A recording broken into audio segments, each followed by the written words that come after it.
할렐루야. 사도신경을 고백하심으로 새물결 교회 가정예배를 하나님께 드리겠습니다. 나는 전능하신 아버지 하나님 천지의 창조주를 믿습니다. 나는 그의 유일하신 아들 우리 주 예수 그리스도를 믿습니다.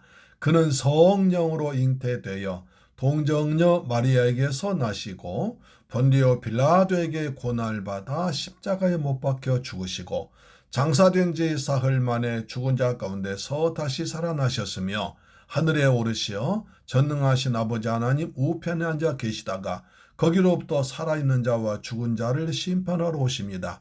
나는 성령을 믿으며 거룩한 공교회와 성도의 교제와 죄를 용서받는 것과 몸의 부활과 영생을 믿습니다. 아멘. 찬송가 595장 나 맡은 본분은 나 맡은 본분은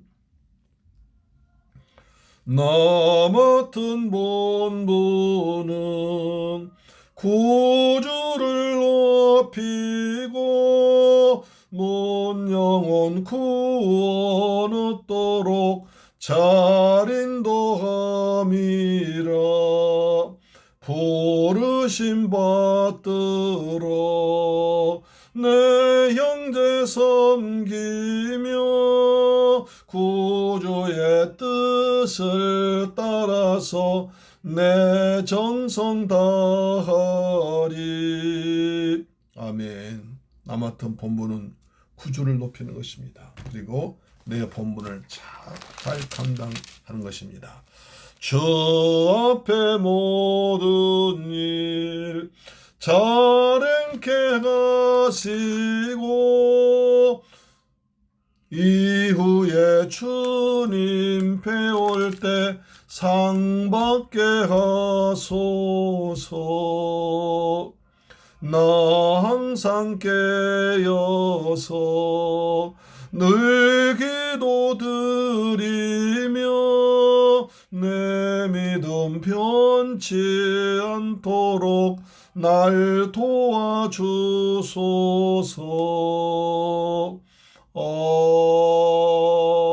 아멘. 할렐루야. 하나님 말씀 보겠습니다. 이제 열왕기상 마지막 부분에 도달했습니다. 자, 성전 봉헌식인데요.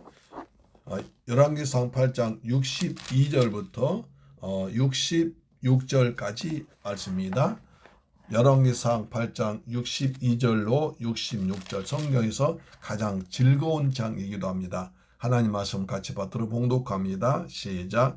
이에 왕과 및 왕과 함께한 이스라엘이 다 여호와 앞에 희생 제물을 드리니라.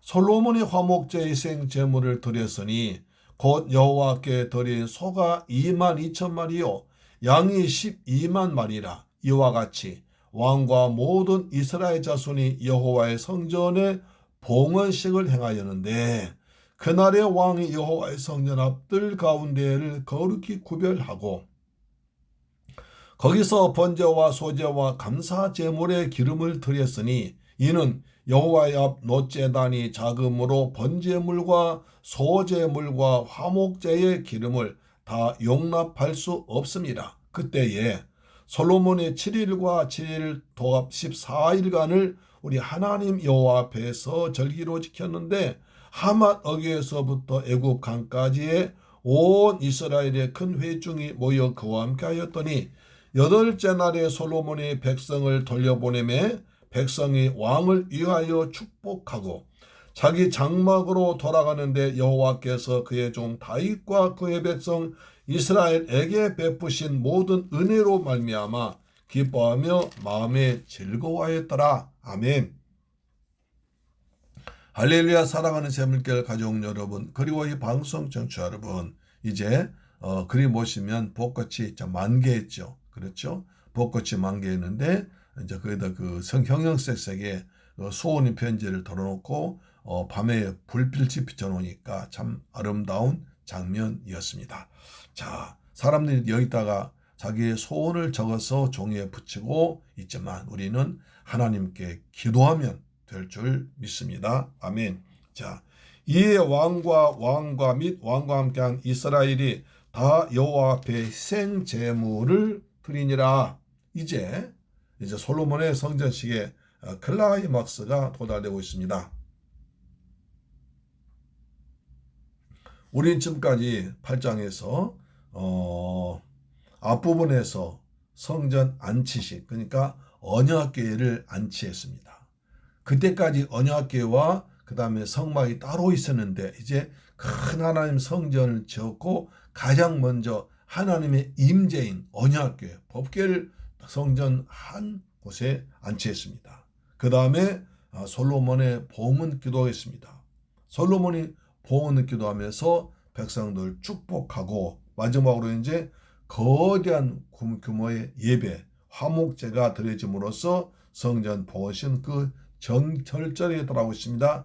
특히 똑같은 부절인 역대하 7장 4절로 10절에는 악기를 동원하여 여호와를 찬양하는 장면까지 자세히 더 묘사되었는데 나중에 한번 볼 것입니다.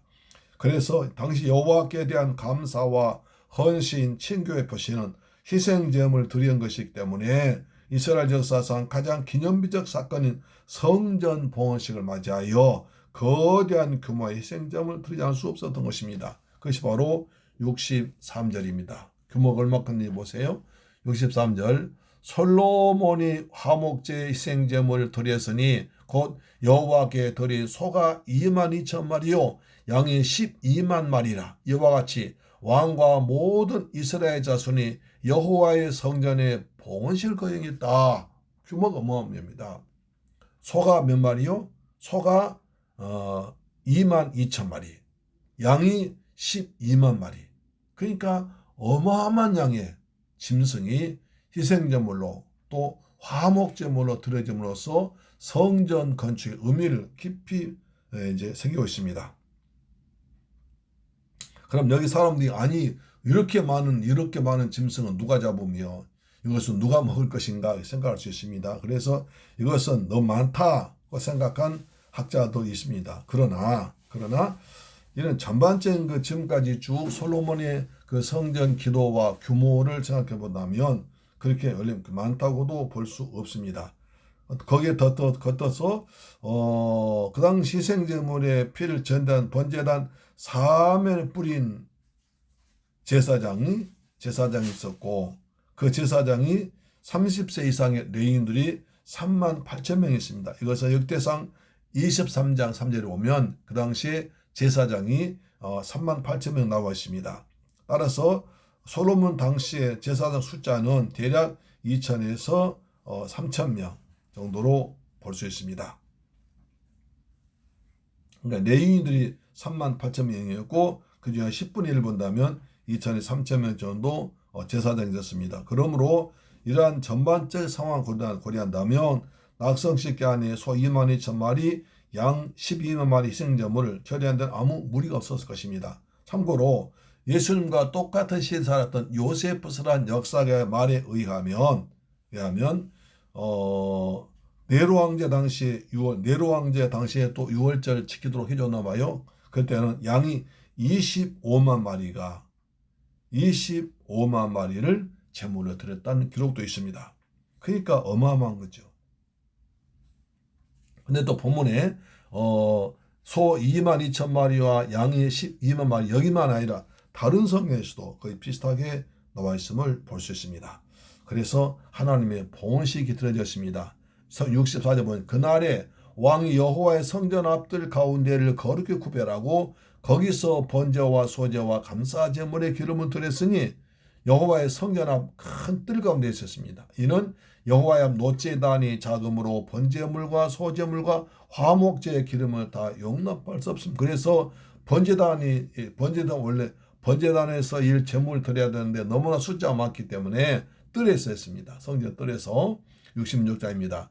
그때 솔로몬이 7일과 7일 도합 14일간을 우리 하나님 여호와 앞에서 절기로 지켰는데 하만 어귀에서부터 애굽 강까지 온 이스라엘의 회원들이 모여 그와 함께 했더라. 그 당시 이스라엘 국가 경계선을 말해주고 있습니다.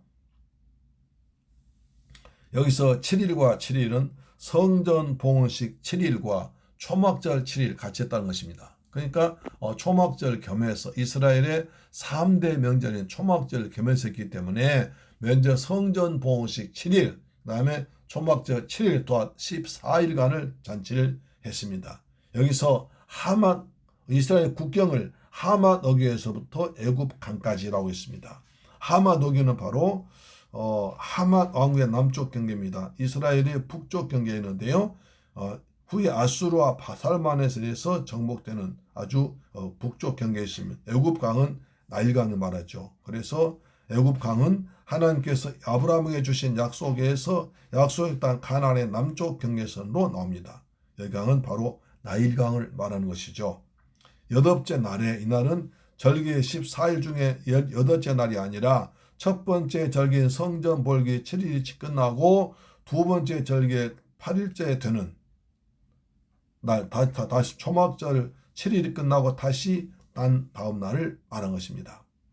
성전 볼기는 성전 절기와 그 다음에 초막절 합쳐서 계속 14일까지 이어졌고 7월 15일부터 21일까지 7일간은 초막절로 지켰습니다. 그러니까 성전 절기는 7월 8일부터 14일까지 7일간, 그 다음에 초막절은 7월 15일부터 20일까지 초막절이 있습니다. 이어서 7월 20일, 다시 말해서 초막절 절기 이제 8일째에는 폐회 축제 있었습니다. 결국 백성들은 폐회 축제 끝난 저녁 또는 다음날 곧 7월 23일에 각각 자신들의 집으로 돌아갔습니다. 똑같은 말씀이 역대하 7장 10절에도 기록되어 있습니다. 자기 장막으로 자기 집으로 돌아갔다는 거죠. 자, 여기 마지막 절입니다. 여덟째 날에 솔로몬이 백성을 돌려보내매 백성이 왕을 위하여 축복하고 자기 장막으로 돌아갔는데 여호와께서 그의 종 다윗과 그의 백성 이스라엘에게 베푸신 모든 은혜로 말미암아 기뻐하며 마음에 즐거워했다. 여기서 이상합니다. 다른 건 다 이해하는데 보십시오. 그의 종 장막으로 백성 돌아갑니다. 그 다음에 그의 백성 이스라엘에게 베푸신 하는데 그의 종 다윗과 그의 백성 이스라엘에게 베푸신 모든 은혜로 말미암아 기뻐하며 마음에 즐거워했습니다. 그럼 여기서 아니 지금 이 성전식을 봉헌하고 초막식을 집냐고 여러 가지 다 하고 성전 지은 사람 솔로몬이 있는데 왜 솔로몬 빠져 다윗이 나오냐는 겁니다. 그렇지 않습니까? 우리 생각에는 그의 종 돌이켰는데 여호와께서 그의 종 다윗과 그의 백성 이스라엘에게 베푸신 모든 은혜로 말이 아니라 그의 종 솔로몬과 그의 백성 이스라엘에게 베푸신 모든 은혜로 다윗이 죽었습니다. 근데 성전은 솔로몬이 완성했고 솔로몬이 공사했고 솔로몬이 백성 축복했습니다. 그러면 당연히 솔로몬이 나와야 되는데 왜 다윗이 나오냐는 거예요. 이상하지 않습니까?